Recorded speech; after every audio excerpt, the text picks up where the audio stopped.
The ocean roared, a black-hearted monster devouring the world in a fury of rain and wind.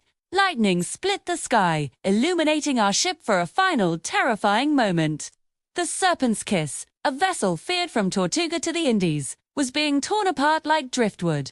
I remember the splintering of the mainmast, the screams of my crew swallowed by the waves, and the cold, dark embrace of the sea pulling me down. I was Captain Blackheart Kane, the most ruthless pirate on the seven seas, and this was my end. Or so I thought. Consciousness returned with a gasp, my lungs burning with salt water and sand. I was alive, washed ashore on an island that smelled of damp earth and rot. Towering trees formed a dense green canopy overhead, blocking the sun and hiding God knows what. Ancient stone ruins, choked by vines, hinted at a forgotten civilization. And the sounds, guttural clicks and low growls from the jungle shadows told me I wasn't alone. This wasn't salvation. It was just a slower death. The first days were a blur of desperation. I built a crude shelter from palm fronds and wreckage, my hands raw and bloody. Lent a spearfish with a sharpened stick, my stomach aching with a hunger I hadn't known since I was a boy. At night, huddled by a weak fire, the ghosts of my past visited me. I saw the faces of the men I'd sent to watery graves, the towns I'd burned, the terror in the eyes of my victims. Blackheart Kane, the king of the pirates, was now just a scared man haunted by his own sins, alone on an island at the edge of the world. One morning, while scavenging along the coast, I saw him.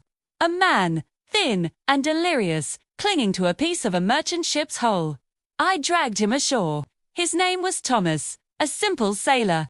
Soon, others emerged from the jungle's depths, drawn to the smoke of my fire. They were a motley crew of survivors from different wrecks. A hardened ex-mercenary named Silas, with a scarred face and watchful eyes. A runaway prisoner, Elara, who moved with the quiet grace of a creditor. A disgraced scholar Finn, whose knowledge of plants saved us from poison berries more than once. They were all broken, all lost. They looked at me, some with fear, some with suspicion. They knew my name, my reputation.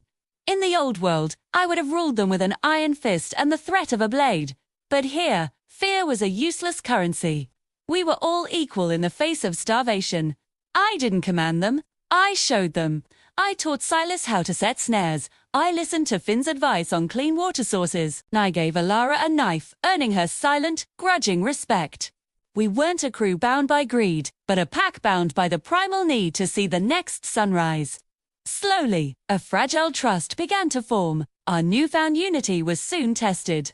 One evening, arrows hissed out of the trees, one embedding itself just inches from Thomas's head. The island's inhabitants had revealed themselves.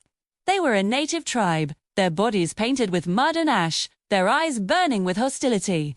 They saw us as invaders, a plague on their ancestral land. Skirmishes erupted along the jungle's edge, a stolen fish trap here, a near ambush there. The tension was a constant simmering threat. My old instincts screamed at me. Attack, dominate, destroy. It was the only way I knew. The temptation to become Blackheart Kane again was overwhelming. But then I looked at the faces around my fire. Thomas, Silas, Elara, Finn. They weren't my pirate crew, hungry for plunder.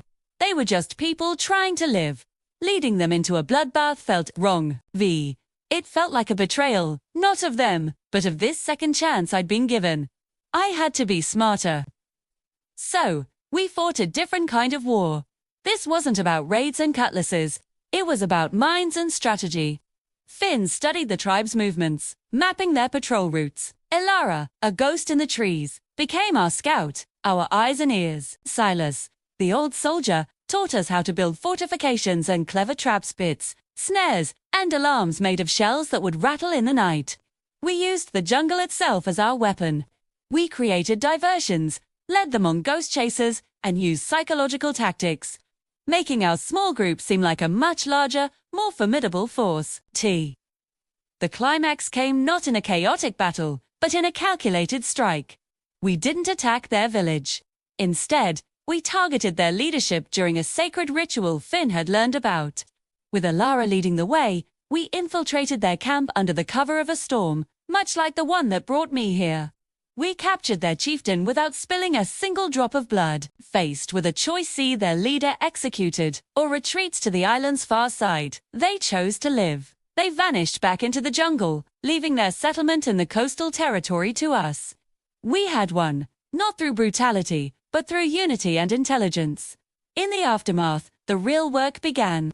We took over the abandoned native village, a place far more defensible and established than our crude camp. The old Blackheart Cain would have burned it to the ground. The new man, the one forged in this crucible, saw an opportunity. We didn't just survive, we started to build. I drew up a simple code of laws, based not on fear, but on mutual benefit and shared labor. Everyone had a role, a purpose.